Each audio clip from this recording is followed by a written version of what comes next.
Bonjour à tous. Donc, nous allons voir aujourd'hui des algorithmes particuliers qui sont les algorithmes de tri, les algorithmes de tri des tableaux. Donc, dans un premier temps, on va faire un rappel sur la notion de tableau. Pas un rappel en profondeur, juste quelques éléments. On a déjà vu les tableaux. Et donc, le tri, l'objectif, comme son nom l'indique, le tri, ça consiste à trier un ensemble d'éléments dans un certain ordre. Par exemple, trier des nombres dans l'ordre, trier des nombres dans l'ordre croissant. Donc, ça, c'est un problème de tri. Un tableau, c'est une structure de données qui est un ensemble d'éléments auxquels on accède grâce à des indices. C'est-à-dire que les éléments sont rangés dans la mémoire et on est capable d'accéder à ces éléments-là en donnant leur indice. Donc, pour chaque élément auquel on souhaite accéder, on peut donner son indice et ça permet de faciliter l'accès aux éléments. Donc, le temps d'accès à un élément est constant, quelle que soit la position de l'élément dans les tableaux, qu'il soit à l'indice 0 ou bien à l'indice 10, ça ne pose pas de problème. Donc, on va avoir accès aux éléments du tableau, donc en temps constant. Donc, ce qui fait des tableaux de très bonnes structures de données en termes d'accès aux éléments. Donc, les éléments d'un tableau ont la particularité d'être contigus dans l'espace mémoire, c'est-à-dire que quand on met un premier élément, par exemple, l'élément qui a l'indice 0, l'élément qui a l'indice 1 va être juste à côté de l'élément d'indice 0. Voilà, donc l'élément qui a l'indice 2 aussi, ainsi de suite. Donc, les éléments sont contigus dans l'espace mémoire et donc on sait à partir de l'indice 0, combien de cases il faut sauter pour se trouver à une autre case. Voilà. Donc, à partir du début du tableau, on peut accéder à n'importe quel élément du tableau. Donc, les tableaux, on les désigne généralement par des lettres majuscules en algorithmique. Et si on a, par exemple, le tableau T, alors T de I, ça représente l'élément qui se trouve à l'indice I. Voilà, ça représente l'élément qui se trouve à l'indice I. Bon, généralement, les indexations commencent par l'indice 0. Voilà, donc on commence par l'indice 0. Et donc, on peut avoir l'indice 0, indice 1, indice 2, en fonction du nombre d'éléments du tableau.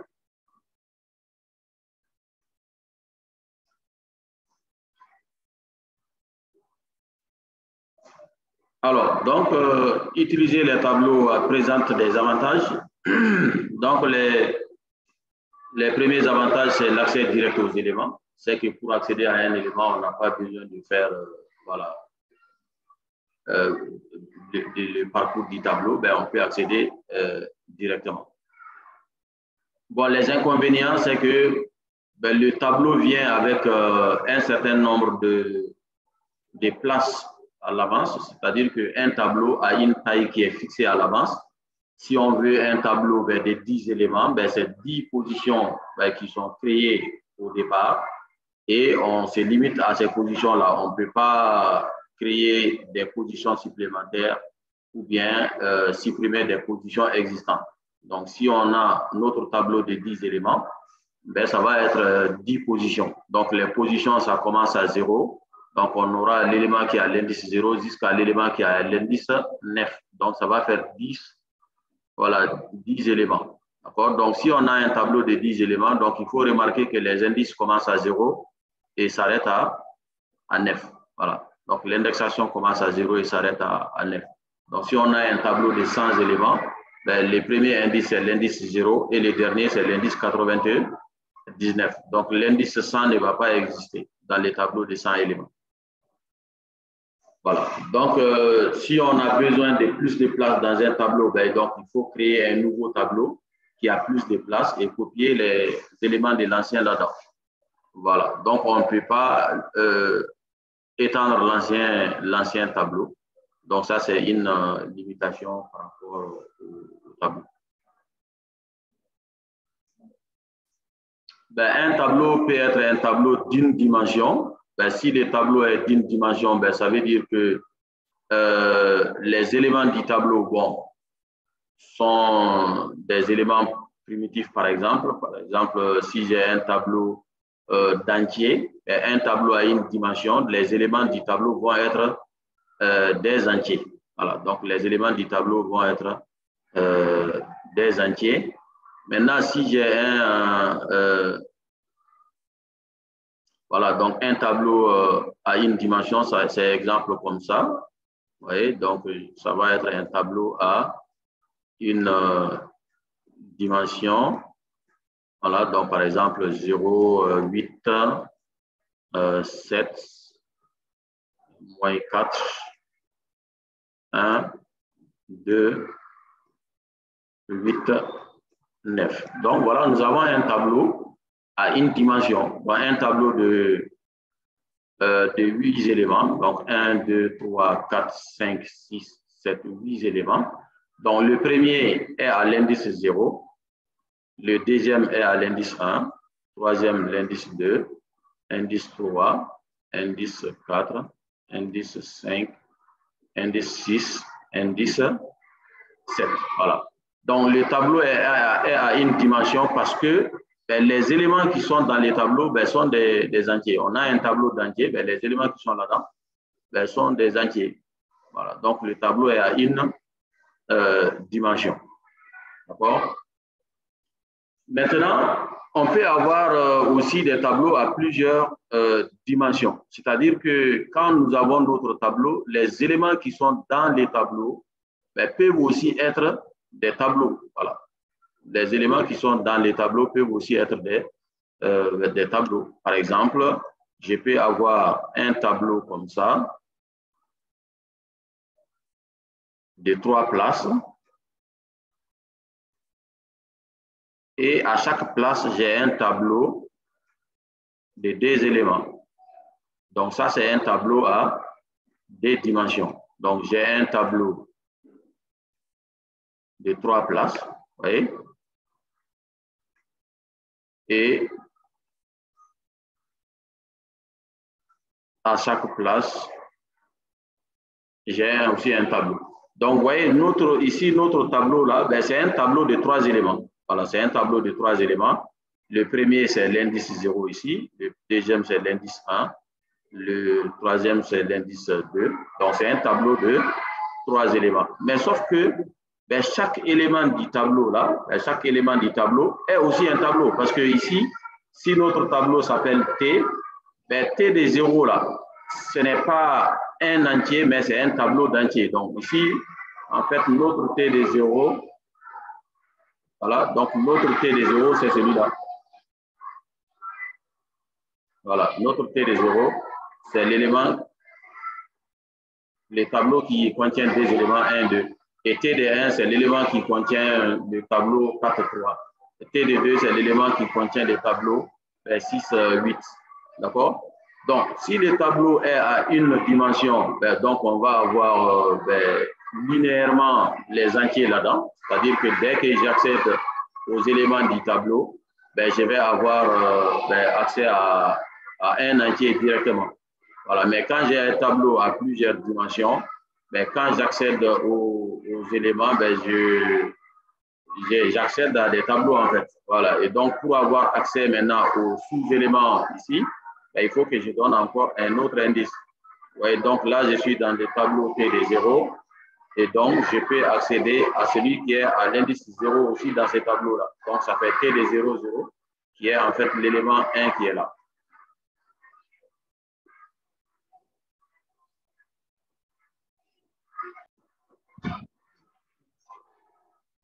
Voilà, donc T de 0, 0, ça sera égal à 1, donc c'est l'élément qui est là. Donc T de 0, 1, ça va être T ici. Si on vient ici, ben, T de 1, 0, ça va être 4, T de 1, 1, ça va être 3, T de 2, 0, ça sera 6, T de 2, 1, ça va être celui-là. Voilà. Donc, on a deux dimensions, donc les éléments sont comme ça. Donc, on peut étendre cette façon de voir les choses-là à plusieurs dimensions. Donc, on peut avoir un tableau à 3 dimensions. C'est que le tableau contient un certain nombre de places.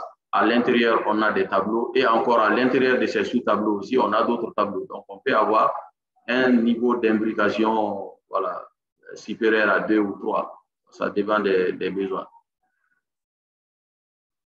Alors, donc, un tableau va avoir une taille donnée. Donc, le tableau va avoir une taille qui est fixée à l'avance et on ne peut pas augmenter cette taille-là. Voilà, et on ne peut pas diminuer aussi. Donc, la taille du tableau ne peut pas être changée. Donc, les seules opérations possibles, c'est 7, c'est-à-dire qu'on peut modifier donc, un élément du tableau. D'accord? Et on peut aussi récupérer la valeur d'un élément du tableau. Donc, on ne peut pas modifier la taille du tableau.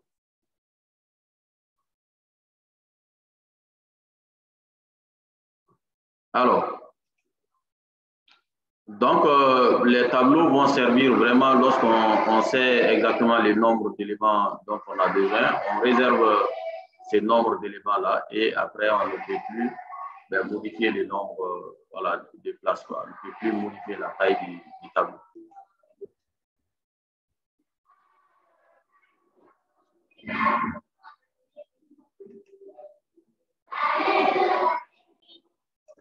On va passer à la notion de tri. Donc, la notion de tri est liée au fait que on souhaite organiser une collection d'objets selon une relation d'ordre. Voilà. Donc, un algorithme de tri, c'est un algorithme qui permet d'organiser une collection d'objets selon une relation d'ordre donné. D'accord? Par exemple, on peut trier un tableau d'entiers parce que l'ensemble des entiers est muni d'une relation d'ordre usuelle, par exemple, voilà, la relation inférieure ou égale. Voilà. Donc, il faut que les éléments qu'on souhaite trier aient une relation d'ordre donnée, qu'on puisse les comparer entre eux. Voilà. Donc, l'ensemble doit être muni d'une relation d'ordre totale. Donc, par exemple, les entiers, on peut les comparer. Donc, quand on prend des entiers quelconques, ces entiers-là sont comparables. D'accord? On peut aussi comparer des chaînes de caractères, c'est-à-dire l'ordre lexicographique. On sait que A vient avant B, B vient avant C. Donc, si on veut comparer bonjour et bonsoir, donc on peut savoir qu'il y a bonjour donc, qui vient avant bonsoir dans l'ordre lexicographique. D'accord? Voilà. Donc, il y a une certaine relation d'ordre. Donc, pour pouvoir faire les tri, on a besoin de comparer les éléments. D'accord? Donc, c'est ça la relation d'ordre. On a besoin de comparer les éléments et donc pouvoir organiser les éléments dans l'ordre croissant ou bien dans l'ordre décroissant. Donc, pour faire les tri, généralement, les éléments sont stockés dans un tableau ou bien dans une liste. Voilà, donc stockés dans un tableau ou bien dans une liste. Donc, les listes, c'est une autre. Ce sont des structures de données aussi qui permettent de stocker des éléments de manière linéaire. Et les listes sont plus flexibles que les tableaux parce que leur taille peut être modifiée dynamiquement, contrairement au tableau. Voilà. Donc, en fait, les algorithmes de tri, là, on peut définir les algorithmes de tri indépendamment des éléments qui sont en question, quoi. Voilà. Si en fait on fait un algorithme de tri pour des entiers, ce même algorithme de tri là peut être valable pour d'autres types d'éléments, pour des nombres réels, pour des chaînes de caractères. Il faut juste trouver la relation d'ordre qui existe entre ces éléments-là. Donc, voilà, l'algorithme de tri, en fait, va être indépendant. Parce que l'algorithme de tri, ben, c'est une stratégie qu'on utilise pour voilà, ranger les éléments. Et donc, quelle que soit la nature des éléments, ben, cette façon de faire là peut marcher.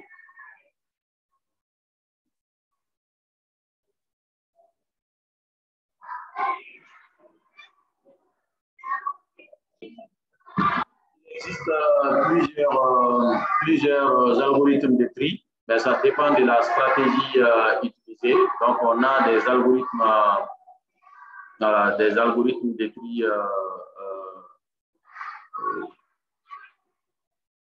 qu'on peut classer selon la façon d'utiliser la mémoire ou bien voilà, selon la façon de faire les comparaisons entre les éléments. D'accord? Donc, il y a plusieurs façons de voir les algos de tri. Donc, on en a plusieurs. Donc, on ne peut pas citer tous les algos de tri. Donc, on va essayer de voir quelques algorithmes de tri. Par exemple, les algos de tri par insertion, tri par sélection, tri à bulle, tri rapide, hein, donc tri par tas, tri fusion. Donc, ce sont des algorithmes qu'on va voir. Voilà. Donc, chaque algorithme de tri va approcher le problème de tri différemment. D'accord? Donc, les algos de tri ne fonctionnent pas exactement de la même façon. Voilà. Donc, quand on prend le tri par insertion, c'est une méthode de tri qui est généralement appliquée au tableau. Pour comprendre le principe, on va prendre par exemple, on va considérer qu'on a un tableau des caractères, d'accord? Un tableau de caractères, donc par exemple D, F, A, G, B, H, E, C. Et dans cette méthode de tri-là, on fait des ensembles. On fait des ensembles. Et dans le premier ensemble-là, donc on va considérer que les éléments sont triés. Et puis dans le deuxième ensemble, les éléments ne sont pas triés. Donc on va prendre les éléments un à un et on les compare aux éléments de la partie triée et savoir à quelle place on va pouvoir le mettre. D'accord? Donc ici, on va faire des paquets, un paquet non trié et un paquet trié. D'accord? Donc au départ, le paquet trié, il va contenir un seul élément. Donc on va dire par exemple que le paquet trié, il contient uniquement la lettre D. Voilà, donc le seul élément. Et maintenant, dans les paquets non triés, il y a tous les restes. Voilà, dans les paquets non triés, il y a tous les restes. Donc, à chaque fois qu'on va prendre un élément dans la partie non triée, on va essayer de le comparer aux éléments de la partie triée et de pouvoir voir à quelle place il faut les mettre. D'accord? Par exemple, ici, je prends la lettre F, voilà, donc l'élément F, je le compare à D et selon la relation d'ordre avec les lettres là de l'alphabet, je vois entre D et F qui doit venir avant. Est-ce que F vient avant D ou bien F vient après? Et donc, selon cet ordre-là, on sait que c'est F qui vient après D. Vous voyez? Donc, comme on est dans un ensemble qui est supposé être trié, donc dès que je sais que F vient après D, je n'ai plus besoin de continuer à comparer avec ceux qui viennent avant D. Par exemple, ceux qui viennent avant D, on sait que ils sont déjà plus petits que F aussi. Voilà. S'ils viennent avant D, c'est qu'ils vont venir aussi avant F. Donc, on n'a plus besoin de continuer les comparaisons.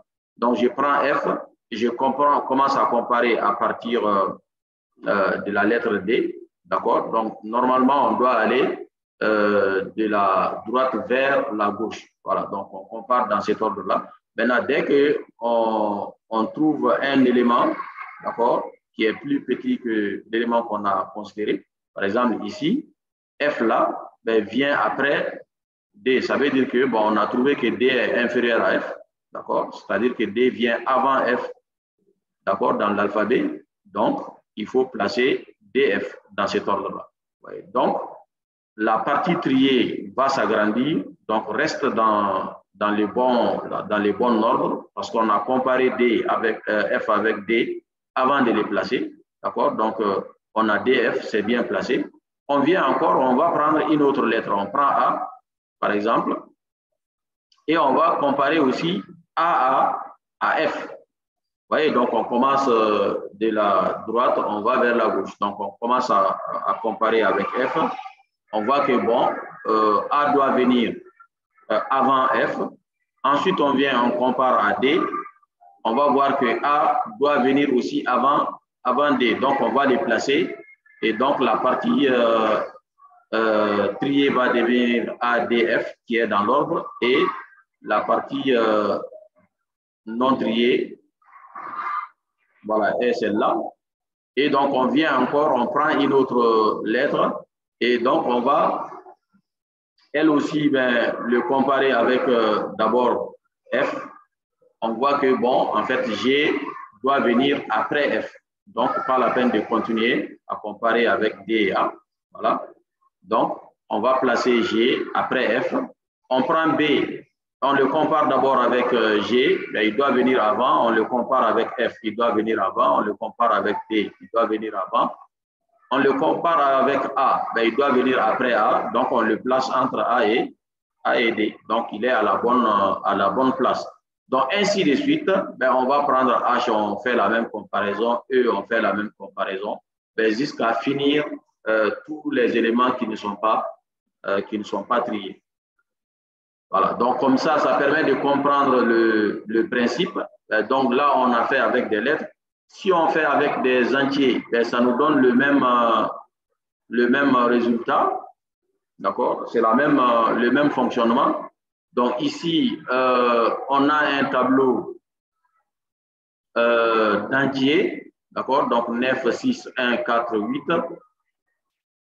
Donc on va considérer que 9 est dans la partie qui est triée. Et on va prendre d'abord 6. On compare 6, on le compare à 9. 6 doit venir avant 9. Donc, on va les mettre avant. D'accord?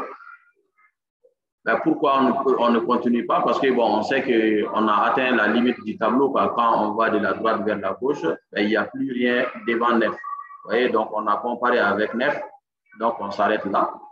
D'accord? Donc, 9 est plus grand que 6. Donc, il faut placer 6 avant 9. Donc, on va obtenir le tableau dans cette situation-là. Ensuite, on avance. On vient à 1. On prend 1. On le compare à 6. Il est plus petit que 6. Donc, il doit venir avant. On le compare aussi à 9. Il est plus petit que 9. Il doit venir avant.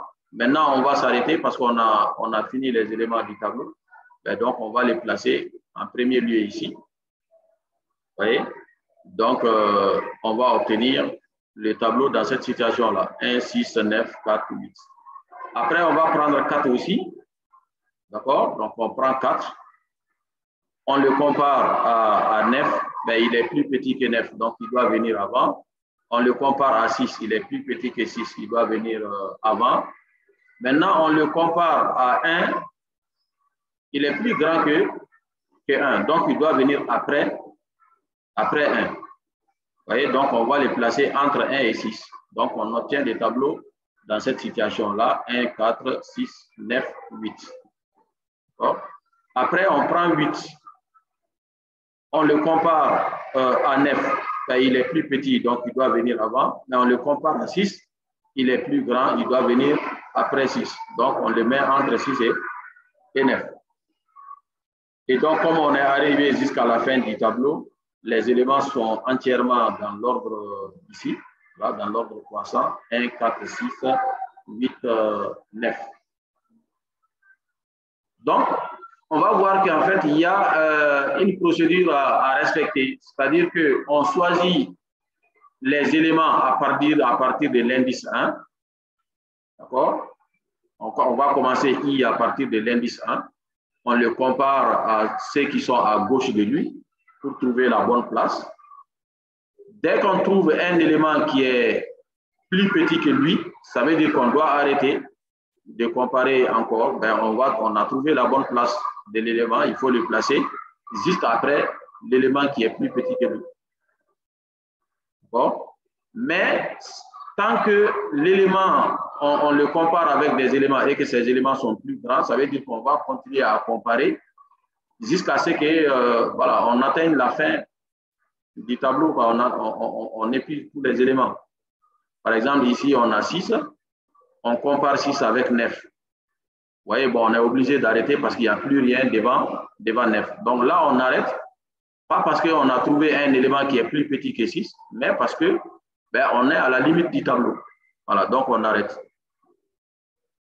Ici aussi, quand on a pris 1, on a comparé avec 9 et 6, on a arrêté, pas parce qu'on a trouvé un élément plus petit que 1, mais c'est parce qu'on a atteint la limite, ouais, du tableau.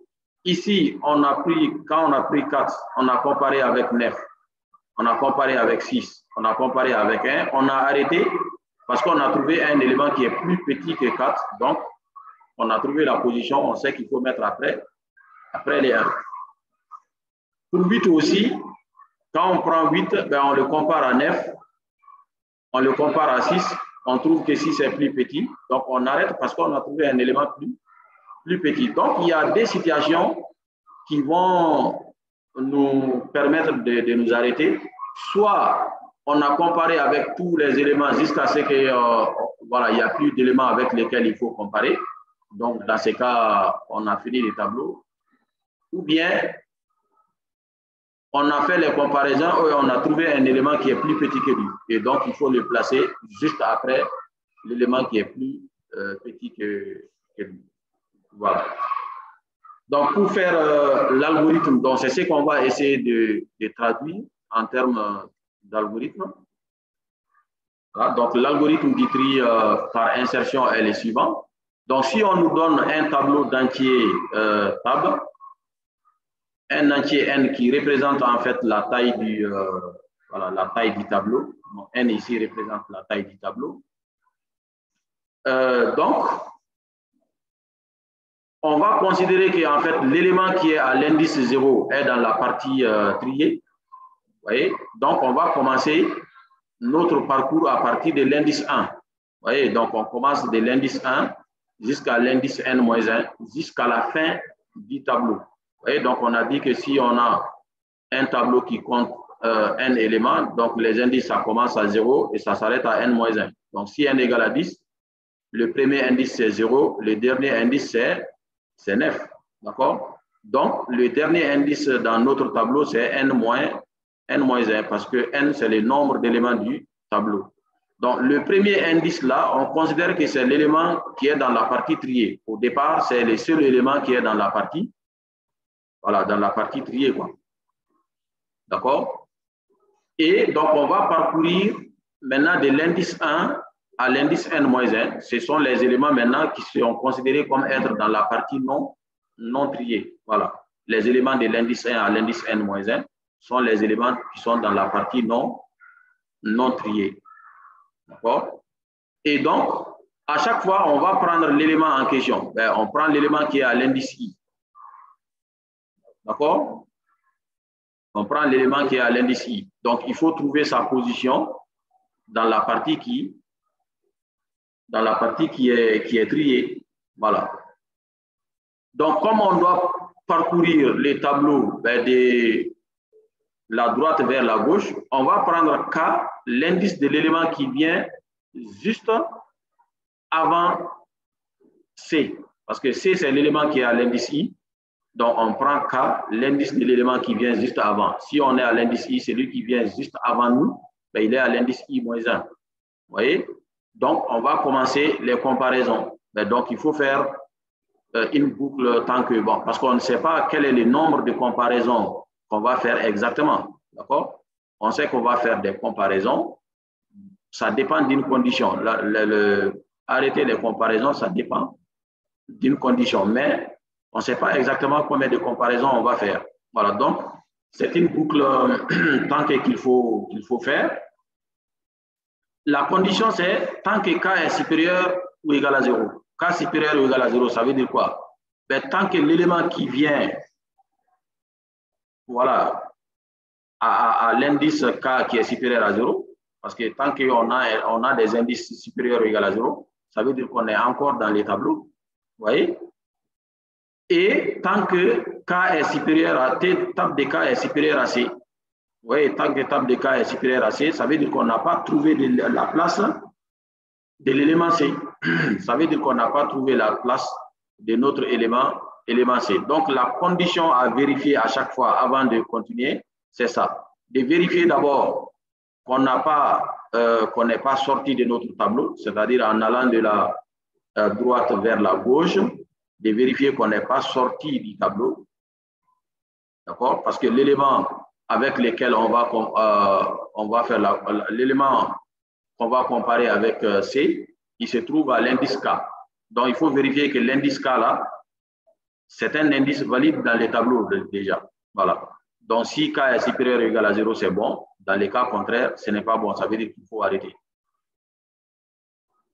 Et aussi, il faut vérifier que table de K est supérieur à C. Vous voyez, donc si table de K est supérieur à C, ça veut dire que comme C est plus petit, ben, il faudrait continuer à chercher sa position devant. Voilà.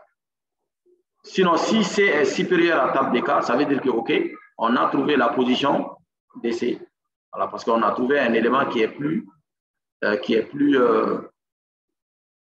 que C, donc on arrête. Vous voyez? Donc, si on n'est pas à la limite du tableau et qu'on n'a pas trouvé un élément plus petit que C, donc on continue. Vous voyez? Donc, continuer, ça veut dire quoi? On va faire un décalage. Donc, à la position K plus 1, on va mettre l'élément qui est à la position K. Voilà. Donc, à table de K plus 1, on met l'élément qui est à la position K. Et on va avancer vers la gauche. Voilà. Donc, on fait K passe à K moins 1. Si on a trouvé la bonne place, si on sort de la boucle là ici, ça veut dire qu'on a trouvé la bonne place de C. Ça veut dire soit K est passé à moins 1, ou bien on a trouvé K tel que T de K est inférieur ou égal à C. Dans ce cas, on sort de la boucle et immédiatement, on va placer C après l'élément d'indice K. La position qui se trouve après l'élément d'indice K, c'est quoi? C'est la position K plus 1. Donc, on va dire que table de K plus 1, ça fait C. Vous voyez? Donc, pour comprendre ça, bon, il faut faire des déroulements, d'accord, pour le comprendre. Si on regarde notre exemple précédent, là, donc l'exemple précédent, vous voyez, donc ici, on a commencé à la position I égale à 1. Vous voyez, donc notre K là, ça va être quoi? K là, ça va être 0. Vous voyez, donc I est égal à 1, donc K égale à I moins 1, donc K est égal à 0. Donc ça veut dire qu'on va comparer l'élément qui est à l'indice I égale à 1 avec l'élément qui est à l'indice K égale à 0. Donc on fait la comparaison. Celui-là, il est plus petit que celui-là, donc on doit avancer. Vous voyez? Donc, dans l'algorithme, on nous dit que il faut maintenant mettre, vous voyez, il faut mettre l'élément qui est à l'indice 9 là, disons à l'indice 0, à l'indice 1. Vous voyez? Donc, vous voyez, table de T de K plus 1 reçoit T de K. Vous voyez? Donc, ça veut dire que l'élément qui est là, et on va les mettre ici. Donc, on fait un décalage. Donc, c'est comme si temporairement, on va obtenir une situation comme ça, hein, où ce tableau-là va devenir 9, 1, 4, 8. Vous voyez? Et K va passer à K moins 1. Donc, on fait les décalages, on fait ça, mais K va passer à K moins 1. Vous voyez? Donc, K était égal à 0. Si on fait K moins 1, K va être égal à moins 1. Voilà, donc si K devient moins 1, ben, quand on va vérifier la condition de la boucle K supérieur ou égal à 0, ben, ce n'est plus vrai. Donc, on va sortir de la boucle. Vous voyez? Donc, si on sort de la boucle, ben, qu'est-ce qu'on fait? On fait T de K plus 1 reçoit C. Voilà, donc T de K plus 1 reçoit C. Ça veut dire que T de K plus 1, ben, K c'est moins 1, K plus 1, ça va être 0. Donc T de 0 va être C. Donc T de 0 ben, sera C. C là, c'était qui? C'était 6. Voilà, donc T de 0, ça va être 6, donc ça va faire les 6. Donc vous voyez, l'algorithme va donner des détails précis sur comment les choses doivent se passer pour qu'on réalise les comparaisons. Voilà. Donc, une bonne manière de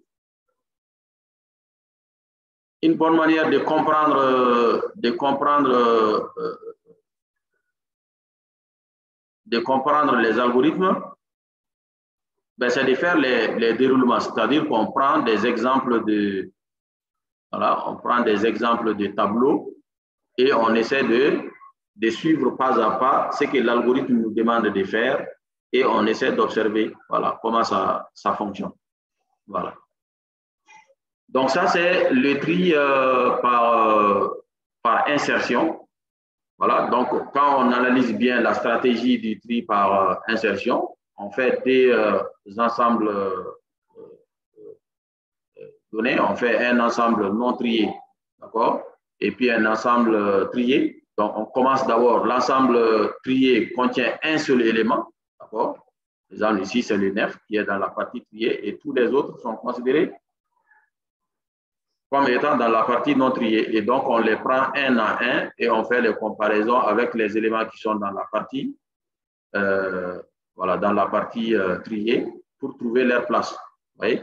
Donc, la partie triée va commencer à continuer à, voilà, à grandir, d'accord? Et la partie non triée va rétrécir. Donc, une fois qu'on a épuisé tous les éléments, l'algorithme est terminé et donc on va obtenir les éléments, voilà, entièrement triés.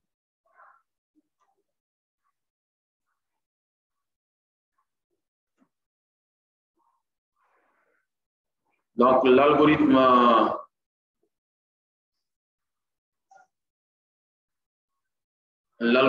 tri-insertion, donc prend en paramètre un tableau d'entier tab et un entier M qui représente la taille du tableau. Donc, on fait la boucle, on commence, d'accord, à l'indice 1, c'est-à-dire qu'on parcourt les éléments qui sont dans la partie non triée.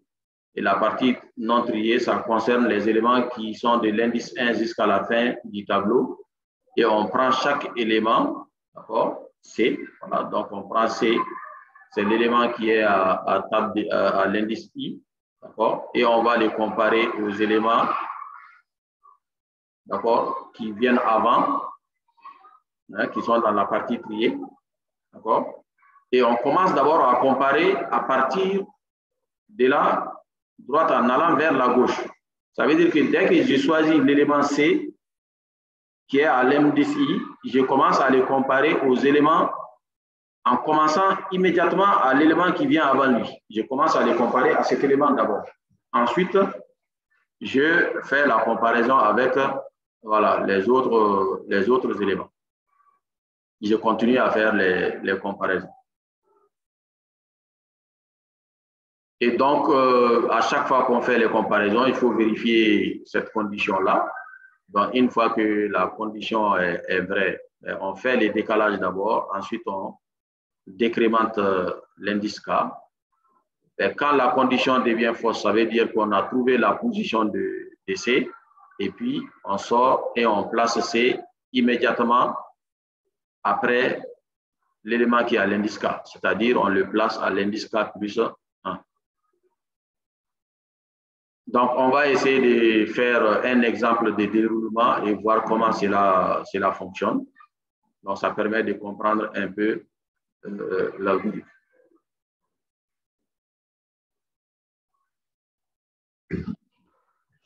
Considérons l'exemple de tri par insertion du tableau tab égal au tableau qui contient les éléments suivants.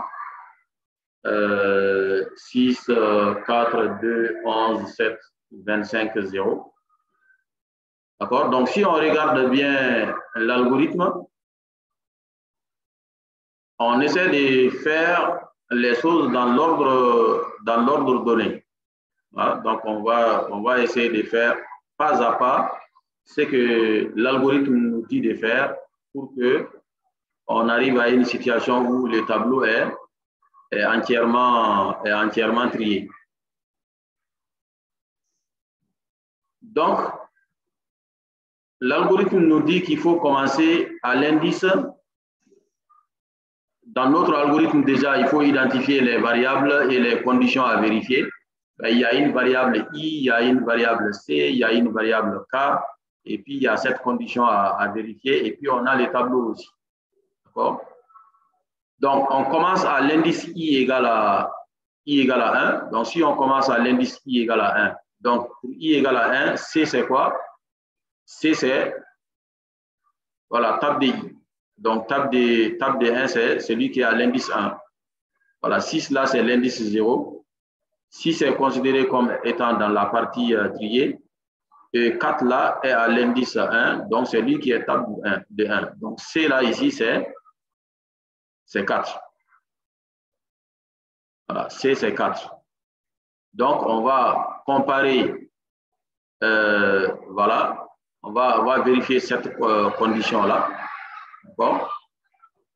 Donc, si on prend I égale à 1, donc on a C égale à 4, on a dit que K c'est I moins 1, donc K c'est 1 moins 1, ça va être 0. Est-ce que cette condition maintenant est vraie? La condition de la boucle tant que. Est-ce qu'elle est vraie? Oui, elle est vraie parce que K est supérieur ou égal à 0. K c'est 0, c'est supérieur ou égal à 0. Est-ce que table de K est supérieur à C? Table de K c'est qui? C'est table de 0. Parce que K c'est 0, donc table de K c'est table de 0. C'est celui-là, c'est 6. Table de K, 6, est bien supérieur à C. C qui est 4 ici. Donc la condition là est vraie. Donc si la condition est vraie, ça veut dire qu'on doit réaliser les instructions qui sont dans la boucle.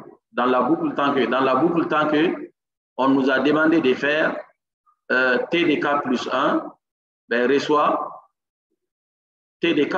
Donc ça veut dire que celui qui est à l'indice K plus 1, donc K c'est quoi? C'est 0. L'indice K plus 1, c'est l'indice 1. Donc on va mettre la valeur de celui qui est à l'indice K dans la position K plus 1. Donc on va avoir 6, 6, 2, 1, 7, 25, 0. Voilà. Et donc, immédiatement, il faut décrémenter la valeur de K. Donc, K va passer de K à K moins 1. Donc, comme K c'est 0, donc on passe de 0 à 0 moins 1 qui va faire moins 1. Et si on vient après, on vérifie est-ce que K est supérieur à 0, donc, comme ici c'est un E, là, K supérieur ou égal à 0 n'est pas vrai déjà. Donc, le E logique ici ne peut pas être vrai. Donc, la condition est fausse. Comme la condition est fausse, on ne peut pas faire ce qui est à l'intérieur de la boucle. On ne peut pas faire les décalages, on ne peut pas encore décrémenter K, parce que la condition de la boucle n'étant pas vraie, ben on passe à l'instruction suivante. Et l'instruction suivante nous dit qu'on doit faire T de K plus 1 reçoit C. Comme K c'est moins 1, T de K plus 1 c'est quoi? C'est moins 1 plus 1, ça fait 0, ça fait T de 0.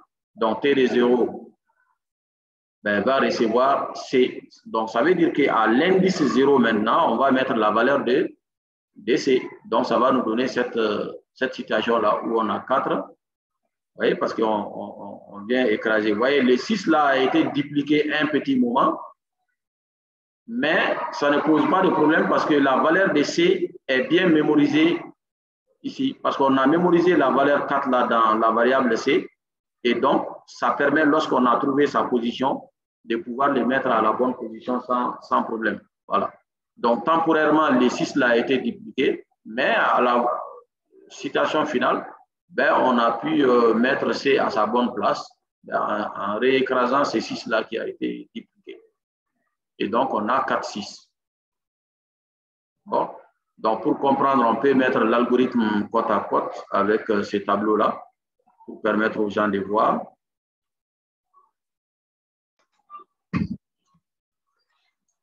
Voilà. Donc, on regarde bien notre algorithme.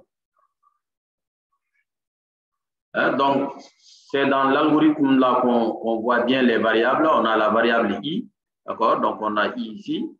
On a pris la variable C, la variable K, et puis la condition de la boucle à vérifier ici. Donc, on met ça là. Et on a notre tableau. Donc, la situation initiale de notre tableau, c'est comme ça. D'accord? Donc, quand on regarde la boucle pour, donc la boucle pour nous dit que ben, on doit commencer I à 1. Donc, on commence I égale à 1. Voilà, pour I allant de 1 à n-1. Donc, I commence à 1. D'accord? Si on commence I à 1, ben C là, c'est quoi? Ben C, c'est table de DI. Donc, ça va être table de 1. Donc, table de 1, là, on regarde notre tableau, ben c'est 4. D'accord? Et K, c'est I-1. Donc, I-1, ça fait 1-1, ça va faire 0. Voilà. Donc, on vérifie la condition d'après la boucle qui est là. Voilà, pour pouvoir réaliser les instructions dans la boucle tant que on vérifie la condition qui est là. Et cette condition-là, ben, elle est vraie au premier, voilà, au premier tour. Ici, on a ben, K est supérieur ou égal à 0. T de K, ben, qui est T de 0, qui est les 6 là, est bien supérieur à C, qui est 4. Donc, si c'est le cas, on demande de faire la permutation là ici, disons le décalage là ici. On fait le décalage, donc à T de K plus 1, donc comme K c'est 0, à T de K plus 1, donc ça veut dire à T de 1, il faut mettre, voilà, il faut mettre T de K. Voilà, donc T de K c'est 6. Donc dans la position qui suit, il faut mettre T de K, il faut mettre 6 aussi. Donc ce qui fait qu'on va voir 6, 6 ici. Voilà, dans les deux premières positions. Donc, on voit que temporairement, la valeur 6 est dupliquée. Et aussi, il y a la deuxième instruction qui est le fait que K va passer à K moins 1. Donc, comme K va passer à K moins 1, donc, ben, K passe de 0 à moins 1. Et quand on revient vérifier la condition de la boucle, maintenant, c'est faux parce que K étant moins 1 n'est pas supérieur ou égal à 0. Donc, on ne fait plus les instructions qui sont là. On vient immédiatement ici. En faisant T de K plus 1 reçoit C. Ça veut dire que la position qui vient après K égale à moins 1, il faut mettre C là-dedans. Donc, K, c'est moins 1, plus 1, ça va faire 0. Là, donc K plus 1, c'est 0. On va mettre la valeur de C. Donc, on met 4 là-bas. Voilà, ce qui nous donne cette situation. 4, 6, 2, 1, 11, 7, 25, 0. Et on passe à I égale à 2 parce qu'on a fini les cas I égale à 1. Parce que la boucle pour nous dit il faut aller de 1 à n moins 1. Donc ici, notre n là, c'est quoi? Notre n là, c'est le nombre d'éléments, c'est 7. Donc, on a 1, 2, 3, 4, 5, 6. On a 7 éléments. Donc notre n là, c'est 7. Donc ça veut dire que I va de 0 jusqu'à, de 1 jusqu'à 6. Voilà. Donc, on a fait le cas I égale à 1, ben, il faut passer au cas I égale à 2. Si I égale à 2, on va avoir c'est quoi? C'est T de I, donc c'est T de 2. Donc, T de 2, c'est bien ici, là. Ben, il faut regarder maintenant ce tableau qui est en bas, il ne faut plus remonter jusqu'en haut. Donc, T de 2, c'est bien là. Ben, c'est égal à 2. D'accord? Et K, c'est I moins 1, donc K, c'est 1. D'accord? 2 moins 1, c'est 1. On vérifie la condition. Est-ce que K est supérieur à 0? Oui, c'est vrai. T de K, est-ce qu'il est supérieur à C? Oui, c'est vrai. Donc, on fait le décalage. À la position K plus 1, c'est-à-dire qu'à la position 2, on va mettre 6. Vous voyez? D'accord? Vous voyez? Donc, on a 6. À la position suivante, on fait le décalage. Donc, on va avoir 6, 6. D'accord? On décrémente K. K va passer à K-1, on était à K égale à 1, K-1, ça va passer à 0. On vérifie encore la condition est vraie.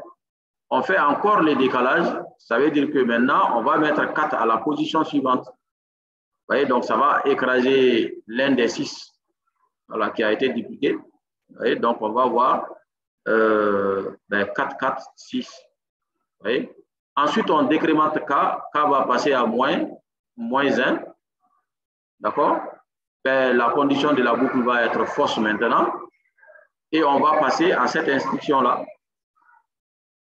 Et T de K plus 1 reçoit C. K c'est moins 1, K plus 1, ben c'est 0. Voilà, donc à T de 0, on va mettre C. Donc on met 2. Voilà, donc on aura 2, 4, 6. On a fini les cas I égale à 2, on passe au cas I égale à 3. Donc si I égale à 3, T de I, c'est quoi? On regarde notre tableau qui est là. T de I, c'est bien 11. Voilà, donc T de 3. T de 0, c'est 2. T de 1, c'est 4. T de 2, c'est 6. T de 3, c'est 11. Voilà, donc on passe à K. K passe à I moins 1, donc c'est 2. D'accord? On vérifie la condition. Est-ce que K est supérieur à 0? Ça, c'est oui. Mais est-ce que T de K, c'est-à-dire T de 2, est-ce qu'il est supérieur à T de... est-ce qu'il est supérieur à C qui est 11? Non, ce n'est pas le cas. D'accord? Si ce n'est pas supérieur à 11. Voilà. Donc, comme ce n'est pas supérieur, donc on ne fait pas ça parce que la condition de la boucle n'étant pas vraie, on ne fait pas ça. Voilà. Donc, on passe immédiatement ici. Donc, comme rien n'a changé, ben, on aura 2, 4, 6, 11 à leur place. Vous voyez? Donc, pour le cas I égale à 3, ben, rien n'a été changé. Rien n'a été changé. On passe au cas I égale à 4. Donc, si I égale à 4, T de I, c'est 7. Ben, on regarde ici. T de I, c'est 7, celui qui a la position 4. Et maintenant, K va passer à 3, I moins 1. D'accord? 3, on vérifie la condition, elle est vraie. Ben, si elle est vraie, on fait le décalage. Donc, on va mettre 11 à la position suivante aussi. D'accord? Donc, on aura 11, 11 ici. Donc, 2, 4, 6, 11, 11. Et on va décrémenter K. K passe de 3 à 2. Après, on va vérifier la condition. Est-ce que K est supérieur à 0? Oui, c'est vrai. Mais est-ce que T de K est supérieur à C? Non. Voilà. Est-ce que T de K est supérieur à C? Non. Parce que 11 là n'est pas supérieur à, disons, 6 là n'est pas supérieur à 7. Voilà. 6 n'est pas supérieur à 7. C là, c'est 7. Voilà. Est-ce que 6 est supérieur à 7? Non. Ben, c'est faux. Ça veut dire qu'on ne fait pas les décalages. On vient à l'instruction qui est en bas. On va voir table de K plus 1. On va recevoir C. Et donc, on aura 2, 4, 6, 7, 11, 25, 0. On vient à l'étape I égale à 5. Ben, T de 5, c'est qui? C'est 25. Donc, C égale à T de 5. Donc, C égale à 25. Ben, K va passer à 4. Est-ce que la condition est vraie? Non, elle n'est pas vraie. K est supérieur à 0.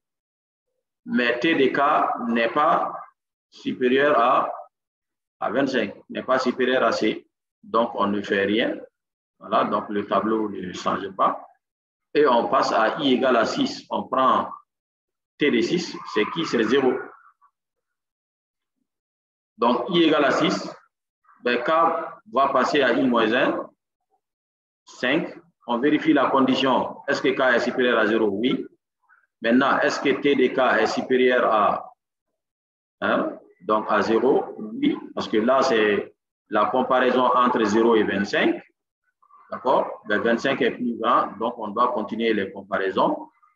Donc, qu'est-ce qu'on a dit? Ben, il faut faire les décalages. Donc, on va mettre 25 à la position suivante. Donc, on aura 25, 25. Ensuite, K va passer à K moins 1, donc 4. On vérifie encore la condition. Est-ce que 11 est supérieur à 0? Oui, c'est vrai. D'accord? 4 aussi est supérieur à 0. Donc, on va faire 11, 11. Ensuite, K va passer à 3. On vérifie encore la condition, oui, c'est vrai. D'accord? Parce que 7 aussi est supérieur à 0. Donc, on va faire les décalages encore. On aura 7, 7. D'accord? On va passer à K moins 1. Donc, on passe à K égale à 2. On vérifie encore la condition. Ben, c'est vrai. Parce que 6 aussi est supérieur à 0. Donc, on aura fait les décalages 6, 6. Ensuite, on passe à K égale à 1. On fait la comparaison. Est-ce que 4 est supérieur à 0? Oui, c'est vrai. On fait encore le décalage. Donc, on aura 2, 4, 4. Ici. On passe à K égale à 0. On fait encore la comparaison. C'est vrai aussi. On va passer à 2, 2. On fait le décalage. Ensuite, K va passer à moins 1. On fait la comparaison. Ce n'est pas vrai. Donc, parce qu'on a atteint la fin du tableau en allant à gauche. D'accord? Donc, on va passer à cette instruction-là où on va faire table de K plus 1 reçoit C. Et donc, on va faire voilà, table de 0 égale à C. Voilà, égale à 0. Donc, on est passé de cette situation où le tableau n'est pas trié à une situation où le tableau est trié. Donc, en suivant les instructions pas à pas, il ne faut pas forcément chercher à deviner. Hein. Donc, il faut regarder les instructions pas à pas et essayer de les appliquer. Ça permet de comprendre comment l'algorithme fonctionne. Voilà. Donc, vous pouvez l'appliquer à d'autres exemples aussi pour mieux comprendre. On passe au tri par sélection. Donc, le tri par sélection est un autre algorithme de tri qui fonctionne différemment du tri par insertion. Donc, la stratégie n'est pas la même. Donc, c'est tri par sélection là va d'abord rechercher les plus petits éléments du tableau, d'accord, et l'échanger avec l'élément qui est à l'indice 0. C'est-à-dire que pour trier les tableaux, on va d'abord regarder, on commence à l'indice 0. Voilà, on commence à l'indice 0 et on va regarder dans tous les tableaux, on fait des comparaisons pour voir quel est l'élément qui est plus petit que l'élément qui est à l'indice 0. Ben, si on trouve un qui est plus petit que celui qui est à l'indice 0, ben, on va l'échanger avec celui qui est à l'indice 0. Donc, l'indice 0 maintenant va contenir celui qui est le plus petit globalement dans le tableau. Et on va aussi se déplacer à la case numéro 1, à l'indice 1. Et on va regarder dans les restes du tableau, dans les restes là, ben, quel est l'élément qui est le plus petit, qui est plus petit que celui qui est à l'indice 1. Donc, si on trouve un, on fait aussi le change. Voilà. Donc, le fonctionnement ici, ça consiste à chaque fois à chercher le plus petit élément du tableau et le placer à l'indice I. C'est-à-dire qu'on commence à l'indice I égale à 0. On cherche le premier qui est plus petit que tout le monde. Lui, il va être à l'indice 0. Ensuite, on passe à l'indice 1. On cherche dans les restes celui qui est plus petit que tout le monde. On le place à l'indice 1. Ensuite, on passe à l'indice 2. On cherche dans les restes celui qui est plus petit que tout le monde. On le place à l'indice 2. Ainsi de suite. De cette manière-là, en arrivant déjà à l'avant-dernière case du tableau, ben on va voir que le tableau est trié. Voilà. Donc, on le fait à plusieurs étapes. Donc, à chaque étape, on cherche les plus petits éléments du tableau et on le place à la case correspondante. Voilà. Donc, si on trouve les plus petits, on l'échange avec celui qui est à la case I. Donc, celui qui est à la case I. Voilà, pour l'étape I.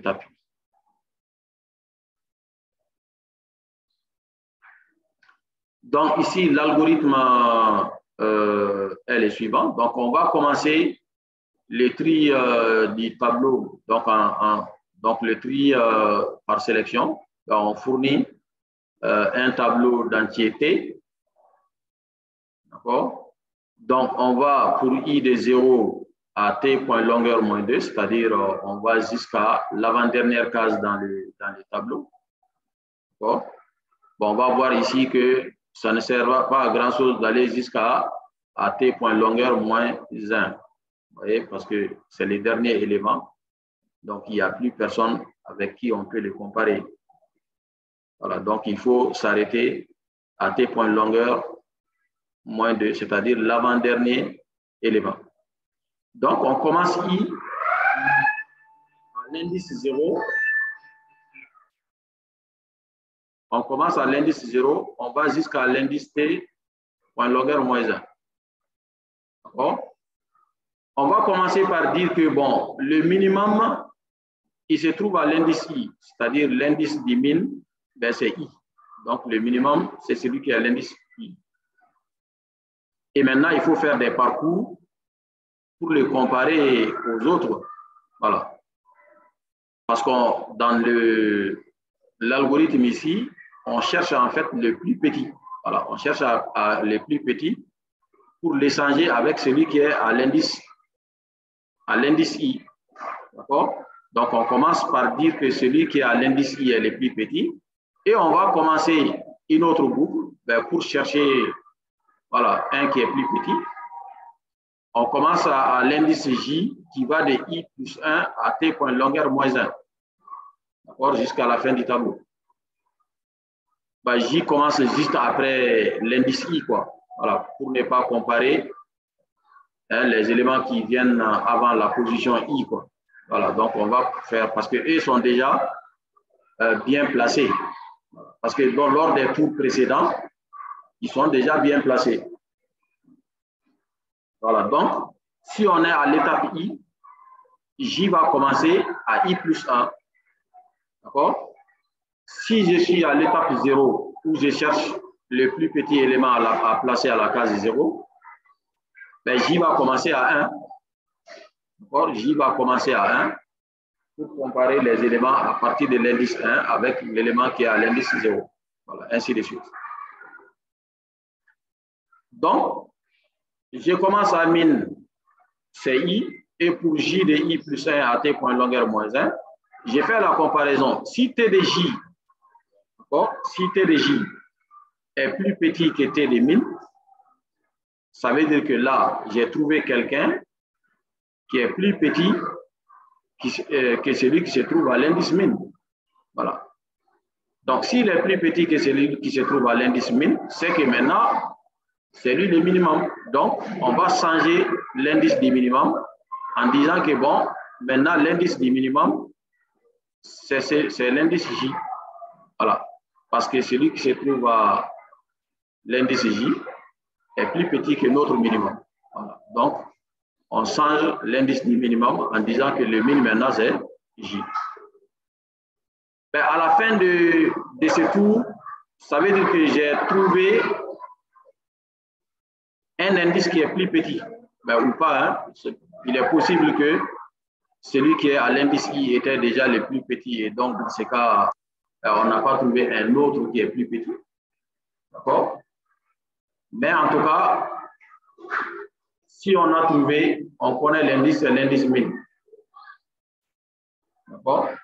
On a fait les parcours, on a comparé chaque élément, d'accord, TJ avec celui qui se trouve à l'indice min. Si on a trouvé un qui est plus petit, ben on change l'indice des min. Si on finit la boucle maintenant, ben on va permuter celui qui est à l'indice I et celui qui est à l'indice min. Dans ce cas, on utilise une variable temporaire temps pour faire l'échange. Donc, temps, ça sera TDI, et TDI, ça sera T de min, T de min, ça sera temps. Donc, ça nous permet d'échanger les deux, celui qui est à la position TDI et celui qui est à la position T de min. Donc, comme ça, celui qui est à T de min sera vraiment le plus petit. Voilà. Bon, la condition ici, elle est mise pour le fait, lorsque on a fait les parcours et qu'on n'a trouvé aucun qui est vraiment plus petit que celui qui est à l'indice I, dans ce cas, on ne se fatigue pas à faire la permutation. C'est juste pour ça. Voilà, donc ces tests-là, c'est pour ne pas faire la permutation lorsque en fait le minimum n'avait pas changé depuis le départ. D'accord? Voilà. Donc le fonctionnement du tri par sélection est le suivant, ben, il est plus simple que l'autre. Il est plus, en tout cas, il est plus facile à appréhender. Et d'ailleurs, quand on demande aux gens de faire un algorithme de tri d'eux-mêmes, la plupart du temps, les gens arrivent à proposer des tri, voilà, une variante du tri par sélection d'eux-mêmes. Voilà. Et d'autres méthodes de tri ne sont pas aussi, voilà, aussi évidentes que, voilà, que cette méthode de tri.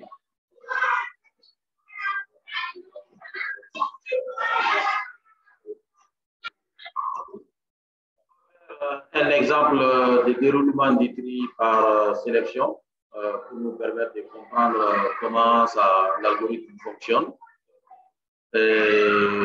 Donc, le principe est de faire comme dans l'exemple du tri par insertion. Donc, on va identifier les variables de notre algorithme et puis les conditions à vérifier. Donc, quand on regarde l'algorithme ici, on a la variable i, on a la variable j, on a la variable min, on a la condition t de j inférieure à t de min à vérifier et aussi la condition min différente de i à vérifier. Et puis, on a la situation de notre tableau. Donc, initialement, les tableaux, c'est -1, 1, -8, 9, 2, 0. Donc, l'algorithme nous dit que bon, i commence de 0 et va jusqu'à t point longueur -2. Donc, notre tableau ici contient 6 éléments. Ça veut dire qu'en fait, on doit aller de 0 jusqu'à 6 -2, de 0 jusqu'à 4. D'accord? Donc, d'après l'algorithme, si tu commences à l'indice i, ben, min, ça sera i. Donc, quand je commence à i égale à 0, donc min va être égal à 0 aussi. Ben, j commence à i plus 1.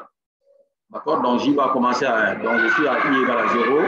Min, c'est 0. Donc, j commence à i plus 1. Donc, je vérifie dans cette boucle-là cette condition. Est-ce que t de j est inférieur à t de min? D'accord? T de j n'est pas inférieur à t de min. Parce que t de j, c'est lequel? C'est 1. T de min, c'est qui? C'est -1. Parce que min, c'est 0. Donc, t de min, c'est -1. Je suis à j égale à 1. Est-ce que celui-là est plus petit que celui-là? Non. Ben, comme ce n'est pas vrai, donc j'avance. Ça veut dire que le j va passer à j plus 1. Donc, ça passe à 2. Dans le cas des 2, ben, je vérifie. Est-ce que celui qui a l'indice 2 est plus petit que celui qui a l'indice min, à l'indice 0? Ben, c'est le cas. Voilà, c'est vrai. Donc, si c'est vrai, ça veut dire que je change l'indice min. Donc, l'indice min, ce n'est plus 0, mais c'est 2 désormais. Parce que celui qui est à l'indice 2, là, ben, il est plus petit. D'accord? Donc, on change celui qui est à on change l'indice min. L'indice min devient 2. Parce que -8 est à l'indice 2. Est plus petit que ceux qui viennent avant. Et donc, j va passer à 3. Donc, si j passe à 3, bon, on va encore vérifier. Est-ce que t de j est inférieur à min? T de j, c'est qui? C'est t de 3. 9. Est-ce que 9 est inférieur à min? Ben non. T de min, non. Parce que t de min, c'est qui? C'est -8. Voilà. Donc, 9 n'est pas plus petit. Ben, donc, on avance. On passe à 4. Ben, c'est 2. Est-ce que D aussi est plus petit que T de min? Ben, non. On passe à 5. Est-ce que 5 est plus petit que T de min? Non. Eh bien, 0. Voilà. L'élément T de 5. Est-ce que T de 5, 0, est plus petit que T de min? Non. C'est faux. Donc, on a fini le cas, le parcours de la boucle sur J. Donc, il faut maintenant faire la permutation. on termine l'élément qui est à T de min et l'élément qui est à l'indice I. On a commencé à l'indice I égale à 0 et le min a changé en cours de route, c'est 2. Donc, on va changer celui qui a l'indice min. D'accord? L'indice min, c'était 2. Là, celui qui a l'indice 2, c'est celui-ci. On le change avec celui qui a l'indice 0. Voilà. Et donc, on aura ici moins 8 et ici moins 1. Vous voyez? Et on passe maintenant à I égale à l'indice 1. Si I égale à 1, ben min aussi passe à 1 et J va passer à 2. Ben, on fait les vérifications. Est-ce que T de J est inférieur à T de min? Oui, c'est vrai.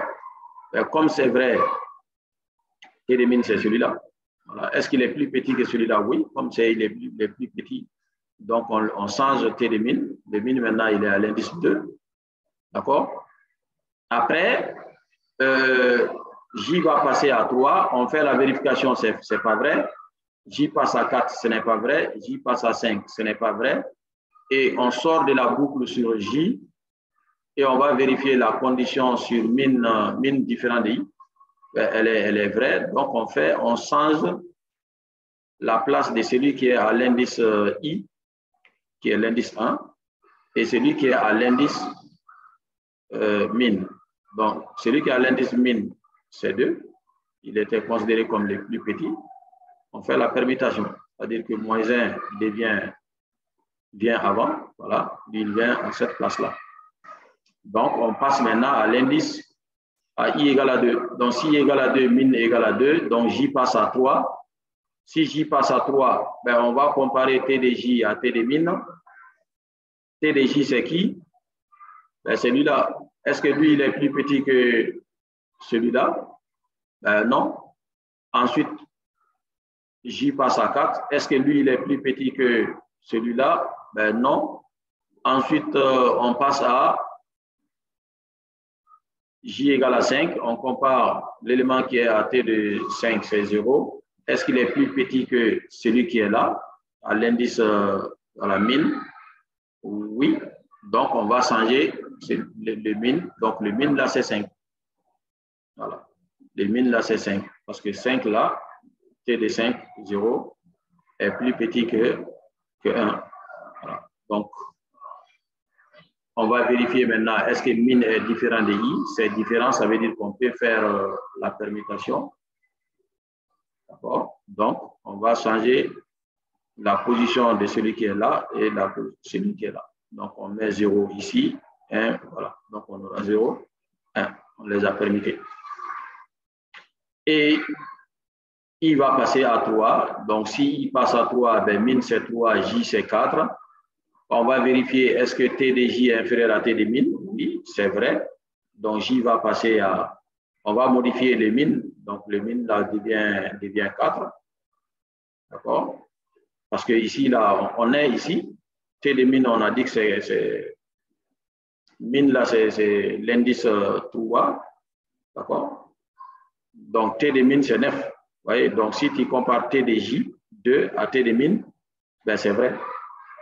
2 est plus petit que 9. Ensuite, on avance, on vient à J égale à 5. On fait la comparaison encore. Ben, celui qui a l'indice 5 aussi est plus petit que celui qui a l'indice 4.